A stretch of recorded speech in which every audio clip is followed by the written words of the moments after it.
Friends, recent times में instant loan apps के द्वारा फ्रॉड्स की घटनाएं एक बार फिर से सुनने में आ रही हैं। आपको याद होगा कि 2020 में लॉकडाउन के समय अक्सर हम पेपर्स में पढ़ा करते थे कि कैसे माइक्रो फाइनेंस कंपनीज या एनबीएफसी, जिसमें एक बड़ी संख्या चाइनीज कंपनीज की हुआ करती थी, लोगों को पैसे देने के बहाने उनके साथ फ्रॉड किया करती थी। इन कंपनीज का काम करने का तरीका बहुत सिंपल है। जिन भी लोगों को अर्जेंटली पैसे की आवश्यकता होती है, ये कंपनीज बिना कोई खास फॉर्मेलिटीज के 5 से 10 मिनट में उन्हें पैसे उपलब्ध करा देती है। सुनने में कितना अच्छा लग रहा होगा, और शायद आप सोच भी रहे होंगे कि जहां बैंक से लोन मिलने में महीनों का समय लग जाता है और डॉक्यूमेंट्स कभी पूरे ही नहीं पड़ते, वहां ये कंपनीज कितनी सहजता से आपकी जरूरत के समय आपको पैसे उपलब्ध करा देती है।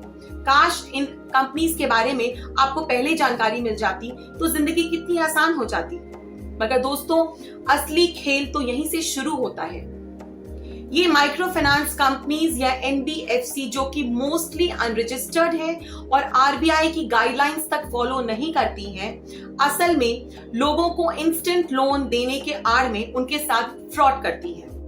कंपनीज कई सालों से गूगल प्ले स्टोर और ऐप स्टोर पर है, मगर लॉकडाउन के समय इनकी कारगुजारियां लोगों के सामने आई। जैसे ही इन कंपनीज का ऐप आप डाउनलोड करते हैं तो ये आपसे आपके कॉन्टैक्ट्स, गैलरी और मीडिया को एक्सेस करने की परमिशन मांगती है। पैसे की जरूरत होने पर हम ये सारी परमिशंस देते चले जाते हैं और टर्म्स और कंडीशंस तो पढ़ता ही कौन है।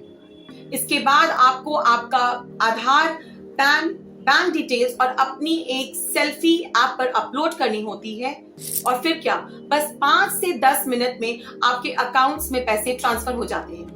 पैसे खाते में आते देख ही आपके चेहरे पर खुशी छा जाती है, मगर ये खुशी क्षणभंगुर होती है। मान लीजिए कि आपने 5,000 रुपए के लिए अप्लाई किया था, क्योंकि वैसे भी ये कंपनीज बहुत ज्यादा बड़े अमाउंट के लिए तो पैसे ही नहीं देती है।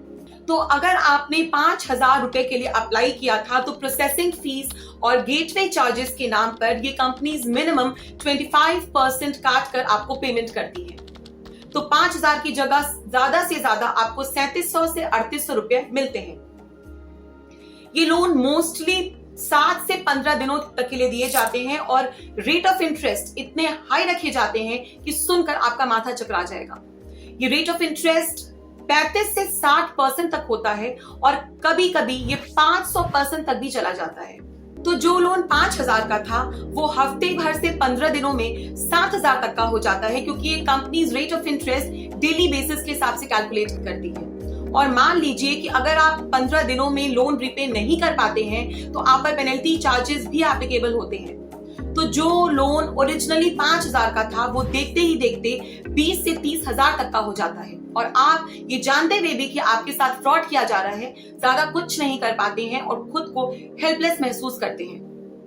पैसे ना चुका पाने की सूरत में ये कंपनीज आपके फोन के कॉन्टैक्ट लिस्ट के नंबर्स को कॉल करती हैं और उनको आपके बारे में भला बुरा कहना शुरू करती है। आपको चोर, फ्रॉड, डिफॉल्टर और न जाने क्या क्या कहा जाता है। आपके अगेंस्ट लीगल नोटिस की बात कही जाती है, और कई बार तो आपके फ्रेंड्स या रिलेटिव्स को ये तक कहा जाता है कि चूंकि वो डिफॉल्टर हैं, इसलिए लीगल नोटिस उनके अगेंस्ट भी इशू किया जाएगा, जबकि उन्हें तो इस लोन के बारे में कुछ पता भी नहीं होता है।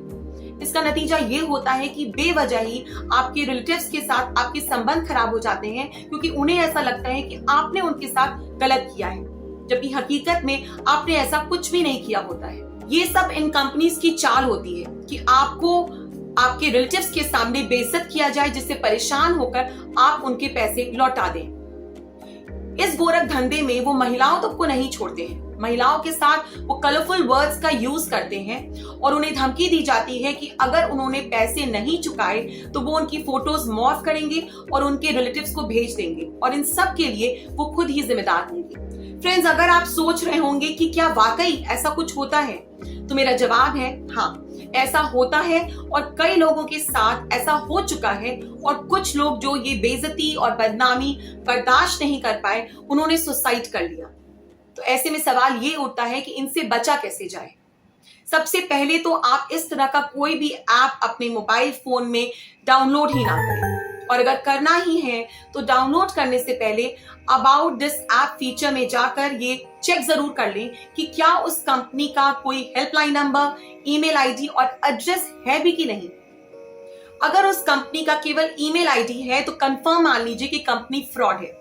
ऐसा नहीं है कि कॉन्टैक्ट डिटेल्स या एड्रेस होने से वो कंपनी 100% जेन्युइन हो जाती है, मगर हाँ, जेन्युइन होने की चांसेस बढ़ जाती है। फ्रेंड्स, अगर आपको पैसे की रिक्वायरमेंट है और आप नहीं समझ पा रहे हैं कि कंपनी जेन्युइन है या नहीं, तो सबसे पहले तो आप अपने फोन के सारे कॉन्टैक्ट्स अपने गूगल अकाउंट पे ट्रांसफर कर लीजिए और अपने फोन से डिलीट कर दीजिए, और फिर आप दिखावे के लिए कुछ फेक कॉन्टैक्ट्स ऐड कर लीजिए। आप अपने फोन से फोटोज को भी गूगल फोटोज में ट्रांसफर कर लीजिए और अपने मोबाइल से डिलीट कर दीजिए। अपने फोन से आप सभी इंपॉर्टेंट इंफॉर्मेशन और बैंकिंग एप्स भी डिलीट कर दीजिए। जब आपके अकाउंट में पैसे ट्रांसफर हो जाएं तो आप उस ऐप को भी जाकर डिलीट कर दीजिए। अब आप वेट करिए कि वो कंपनी आपको किस तरह से अप्रोच करती है और कितने दिनों में अप्रोच करती है। अगर कंपनी जेन्युइन है तो उसके एग्जीक्यूटिव्स आपको लोन अग्रीमेंट पेपर्स, आरबीआई में एनबीएफसी रजिस्ट्रेशन पेपर्स वगैरह दिखा पाएंगे, और रेट ऑफ इंटरेस्ट भी मार्केट रेट्स के हिसाब से ही तय होगा। और लोन रिपेमेंट में डिले आपका क्रेडिट स्कोर या सिबिल भी इफेक्ट करेगा। मगर अगर वो कंपनी फ्रॉड है तो वो आपसे unreasonable rate of interest demand करेगी, और ना तो वो आपको लोन अग्रीमेंट पेपर्स दिखा पाएगी और ना ही आरबीआई रजिस्ट्रेशन पेपर्स। और अगर ऐसा है तो आपको लोन रिपेमेंट करने की कोई जरूरत नहीं है। वो आपका कुछ नहीं बिगाड़ सकते हैं और आपका सिबिल भी इफेक्ट नहीं होगा। मेरा ऐसा मानना है कि इस तरह के लोगों के साथ ऐसा ही होना चाहिए। फ्रेंड्स, इस तरह की एप्स का कुकुरमुत्ते की तरह उगना और लोगों का इनके झांसे में फंसना कहीं ना कहीं हमारे फाइनेंशियल इंस्टीट्यूशंस और आरबीआई की नाकामी को भी दर्शाता है। एक आम आदमी जब बैंक से लोन लेने जाता है तो उससे इतने डॉक्यूमेंट्स मांगे जाते हैं कि वो परेशान हो जाता है कि वो कहां फंस गया है। और कई महीनों की मशक्कत के बाद अगर लोन अप्रूव भी हो जाता है तो डिसबर्सल के पहले उसे बैंक के स्टाफ की जेबें भी गर्म करनी पड़ती है। असल में बैंक से लोन की प्रक्रिया इतनी जटिल बना दी गई है कि कई लोग तो बैंक को अप्रोच करने की हिम्मत ही नहीं करते हैं, और कुछ बहादुर लोग जो ऐसा कर भी लेते हैं वो बाद में अफसोस करते हैं। जबकि एक रिपोर्ट के अनुसार छोटे लेनदार सबसे कम डिफॉल्ट करते हैं। ऐसे में मैं आशा करती हूं कि आरबीआई बैंक्स और एनबीएफसी को ऐसा निर्देश दे जिससे बैंक लोन सुगमता से आम आदमी तक उपलब्ध हो सके और फिर कोई आदमी इस तरह के एप्स के झांसे में ना फंस सके। धन्यवाद दोस्तों, आज का वीडियो यहीं तक। आशा करती हूँ वीडियो पसंद आया होगा। वीडियो अच्छा लगा हो तो इसे बहुत सारे लाइक्स दीजिए और कमेंट बॉक्स में लिखकर जरूर बताइए कि आज का वीडियो आपको कैसा लगा। अगर आप मेरे चैनल पर नए हैं या अभी तक आपने चैनल सब्सक्राइब नहीं किया है तो अभी कर डालिए और बेल आइकन जरूर दबाइए जिससे आप तक मेरे नोटिफिकेशंस पहुंचते रहेंगे। इसमें आप ऑल का ऑप्शंस क्लिक कर दीजिएगा। आप मुझे ट्विटर, इंस्टाग्राम, फेसबुक पर फॉलो करते रहिए फ्रेंड्स। मुलाकात होगी बहुत जल्दी नेक्स्ट वीडियो में। जय हिंद दोस्तों।